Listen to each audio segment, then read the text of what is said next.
Welcome back to जागो लाहौर। और हम एक छोटी सी ब्रेक के बाद वापस आ चुके हैं और हम बात कर रहे थे रमज़ान के हवाले से। तो रमज़ान आ चुका है और तीसरा रोज़ा है। ऐसे में लोगों का जो डाइट प्लान है वो थोड़ा डिस्टर्ब हो जाता है। मतलब 3 टाइम खाना खाना है, अब 2 टाइम, एक टाइम सहरी करनी है। लाहौरियों का ठीक है जी, पहले एक टाइम सहरी करनी थी, फिर अफ्तारी करनी थी। अब फिर वो कुछ लोगों ने इस मामले में कमज़ोर होना, मतलब आपका वेट लूज होना चाहिए, लेकिन अक्सर लोग इतना टका के खाते हैं कि उनका वेट जो है वो गेन कर लेते हैं। वही ना, जो आपकी जितना आपने लूज करना होता है उतनी आपकी बॉडी के ऊपर सैचुरेट होना शुरू हो जाता है। बिकॉज आप 2 टाइम खाते तो हैं, लेकिन इतना खा लेते हैं इस चक्कर में कि आपको पता होता है कि अगले बहुत सारे घंटे नहीं खाना। अक्सर ऐसे डाइट प्लान जब इख्तियार कर लेते हैं, ऐसी डाइटिंग करते हैं कि हम उससे मतलब बीमार हो जाते हैं और वो जो डिस्टर्बेंस होती है वो लॉन्ग में चलती रहती है। तो आज हमने अपने गेस्ट जिनको बुलाया है वो हमारे शो पर पहले भी आ चुके हैं। मुदस्सिर अली, ये एक फिटनेस न्यूट्रिशनल और फिटनेस स्पेशलिस्ट है और पाकिस्तान में पहली बार इन्होंने ऑनलाइन कोचिंग का आगाज किया था। एक सोशल मीडिया पर इनकी बहुत ज्यादा फैन फॉलोइंग है, लोग इनसे ऑनलाइन भी बहुत ज्यादा टिप्स लेते हैं।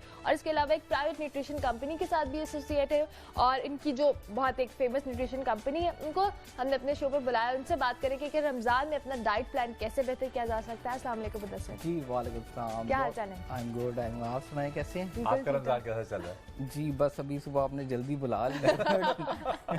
बिल्कुल ऐसे ही, क्योंकि रमजान में यूजुअली ऐसा होता है कि लोग जरा सहरी के बाद जब सोते हैं थोड़ा सा आराम से उठते हैं, वो नींद ही नहीं आती, ये बड़ा प्रॉब्लम है। हाँ ये तो है वैसे, क्योंकि आप वो एकदम से डिस्टर्ब होती है ना जब नींद, आप उठ के खाना पीना करके उसके बाद फिर दोबारा अरे सर, आजकल जो अब सहरी का टाइम है उसमें आप अमूमन लोग रात में ही नहीं सोते, सहरी करके ही सोते हैं। ये भी एक बड़ा टाइम और वो ये उन लोगों के लिए जिन लोगों का सैटरडे संडे या जिन लोगों की कोई जॉब या हाउसवाइफ कोई ऐसी एक्टिविटी नहीं है। बट ये उन लोगों के लिए वीकडेज में बड़ी प्रॉब्लम, ये कल से शुरू हुई है। सैटरडे को पहला रोजा था, संडे को लोगों ने एंजॉय किया आराम से। वीकडे मंडे को जिन लोगों ने जॉब पे जाना था, हाउस वाइफ थी, बच्चों को स्कूल भिजवाना था, ठीक है, उनको पता चला कि रोजा कितना टफ है। जून का रोजा है और बड़े यहाँ पे लोग बहुत ज़्यादा जो डाइट इनकी हिस्ट्री रहती है, अभी उसके बारे में बात करेंगे कि इफ्तारी में आपको क्या खाना चाहिए, सहरी में किस तरीके से, ताकि आपका जो एनर्जी बैलेंस है सारा दिन 16 घंटे का रोजा है, जून के रोजे हैं, और वाटर इनटेक, स्लीप,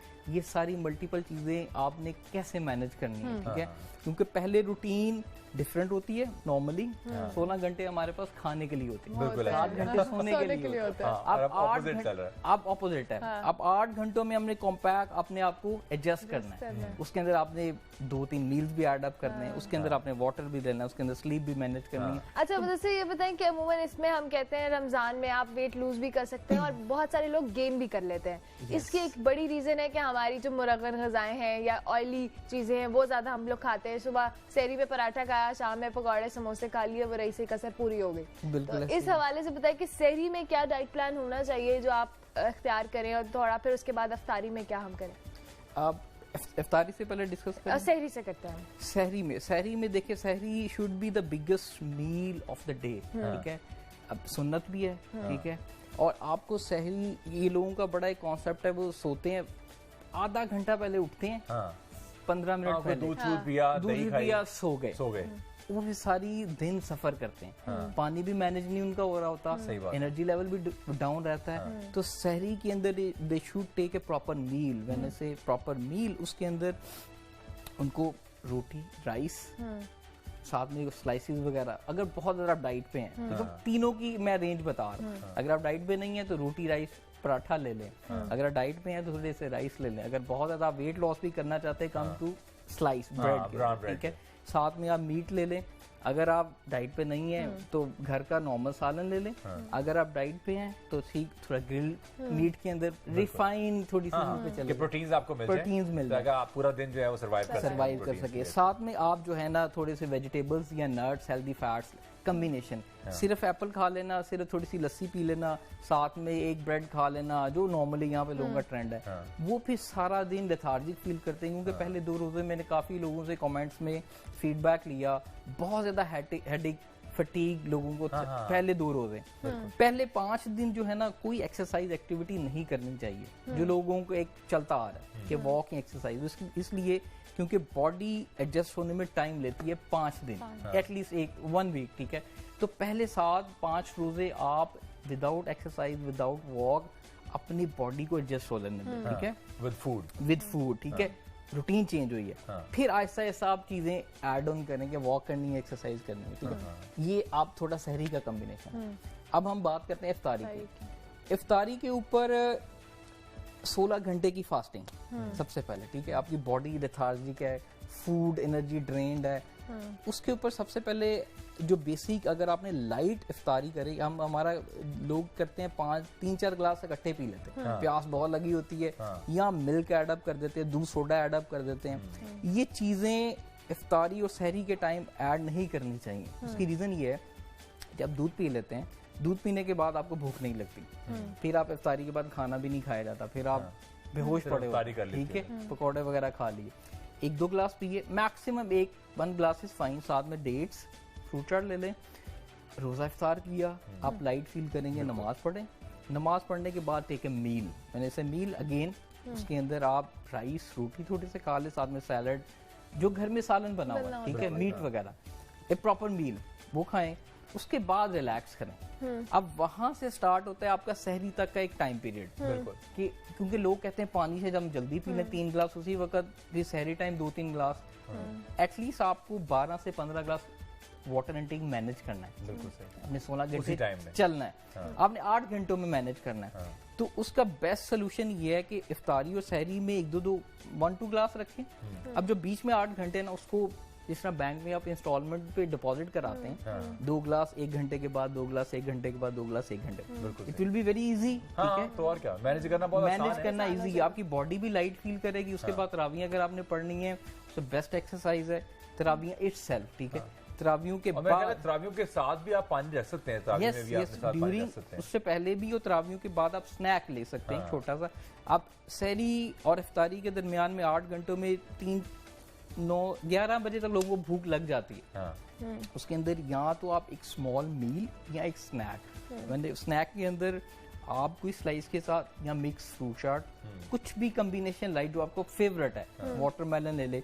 एक तो रोजा है, रमजान चल रहा है, पूरी आबो हवा जो है ना, पूरी फिजा जो है वो वैसे बहुत जरा सोबर हुई होती है, बिल्कुल, ठीक है, बहुत तो इसलिए बहुत सोबर हुई होती है हर लिहाज से, ठीक है। खुल के हंसा भी नहीं जा रहा होता, उसमें भी एनर्जी लग रही होती है। तो हम सोचते हैं कि यार चलें, अब सुबह अगर हम आ ही गए हैं, पर अपने ऊपर टॉर्चर करके आए गए हैं यहाँ पे, लेकिन लोगों का तो अच्छा दिन गुजार दे ना, उनका जरा आगाज अच्छा हो जाए। हम बोल रहे हैं लेकिन इनको नहीं बोलना, इनको ना आप 30% दिया करें बोलने के, लिटरली अगर रोजा अगर रखा हुआ है तो फिर तो मजे की बात ये कि उन्होंने पहले ही मुझे कह दिया था कि मैंने 30% बोल रहे हैं, 70% आपने बोला, बोलते रहे ना। देखा मैंने शो चलता रहे, जरा शो चलता रहे। अब जो एक मैं बड़ी मजे की बात बताता हूँ, गाड़ी अब रोड पे निकलते हैं, एक वो लड़की ड्राइव कर रही है ना, तो वो कभी इधर कभी इधर, पीछे से सारे कहते हैं कि आंटी है, हाँ, इट्स जस्ट, उनको ड्राइविंग का इशू नहीं है, ड्राइविंग नहीं है, मूड स्विंग्स इतने हो रहे होते हैं, इनडिसाइसिवनेस होती है ना, उसको समझ ही नहीं आ रही। मुझे याद है एक फिल्म थी हतारी, बहुत पुरानी फिल्म है, तो उसमें ना फिर वो जो होते हैं ना, वो शिकार करते होते हैं, so they are going after rhinoceros जो कि भाग रहे आगे ना, तो ना वो जो ड्राइवर है कह रहा है इट्स अ फीमेल, कहता है my god how can you tell from such a distance, इतनी दूर तो जा रही है वो, कहता है she is unable to decide which way to go. Again it's psychological, वैसे स्टीरियोटाइपिंग है, मुझे कहीं कदगन ना लग जाए, कोई नहीं ऊपर कोई बहुतान ना लग जाए। देखिए इसकी अगर आप रियल सेंस में बात करें, इट्स ट्रू, व्हाई उनकी बॉडी चेंजेस इतनी, मैं अगेन बता रहा हूँ, उनकी इमोशनल इम्बैलेंसेस इतने हो रहे होते हैं कि प्रॉब्लम हो रही होती है, वो उनमें उनका कसूर नहीं है, इट्स बाय बर्थ। इस बारे में मैं जरा ऑफ द कैमरा डिस्कशन करती हूँ। नाज़रीन, वक्त हो गया एक ब्रेक का, ब्रेक के बाद वापस आएंगे। अच्छा जी मुदस्सर, आप बताइए कि बहुत सारे लोग आपसे कंसल्ट करते होंगे कि रोज़ों के दौरान जो एक्सरसाइज की रूटीन है वो कैसी होनी चाहिए, बिकॉज बहुत सारे लोग होते हैं वो एक्सरसाइज के बगैर उनका दिन मुकम्मल नहीं होता, तो इसलिए या तो वो सहरी का वक्त चुनते हैं, या फिर वो यानी कि फौरन सहरी के फौरन बाद एक्सरसाइज करते हैं, या बहुत सारे लोग अफ्तारी के बाद वॉक करते हैं या जिम करते हैं। उनके लिए आप क्या सजेस्ट करते हैं? Exercise when is a physical activity, ठीक है, उसके अंदर exercise, walk, swimming, any activity आ जाएगी, ठीक है। इसमें 2 या 3 टाइप के नॉर्मली लोग होते हैं। एक वो लोग जिन्होंने कभी पहले वॉक एक्सरसाइज नहीं की, उन्होंने स्टार्ट किया कि रमज़ान आ रहा है, मैंने वेट लॉस करना है, ठीक है, उन्होंने नॉर्मली कहते हैं रमज़ान को एज ए कैश करने की कोशिश करते हैं, ठीक है।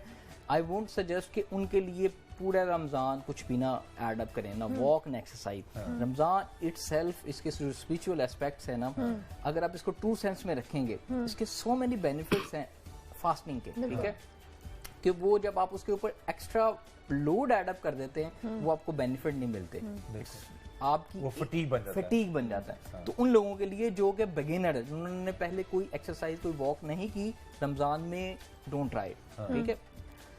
जो इंटरमीडिएट है, जिन्होंने पहले एक वॉक एक्सरसाइज माइल्ड सी करते आ रहे हैं, ठीक है, वो पहले 7 डेज कुछ ना करें, ठीक है, फिर 7 डेज के बाद एडअप करें। टाइमिंग्स मैं भी बता देता हूँ। फिर आते हैं थोड़े एडवांस, जो पहले हाई इंटेंसिटी ट्रेनिंग करते आ रहे हैं, बिल्कुल ठीक है, जिम जाते हैं, जिनका एक बैकग्राउंड है 5 या 10 ईयर से करते आ रहे हैं, उनके लिए रिकमेंडेशन ये कि वो अपनी एक्सरसाइज का लेवल इंटेंसिटी अगर 100% करें, उसको ड्रॉप कर दें 50%, अगर 70% है ड्रॉप इट 30%, माइल्ड, ठीक है, माइल्ड। अगर वो वॉक है, क्योंकि ज्यादा टफ एक्सरसाइज भी ज्यादा सही नहीं है, बहुत वो प्रॉब्लम हो जाएगी जनाब। इसके साथ ही आपको पता है कि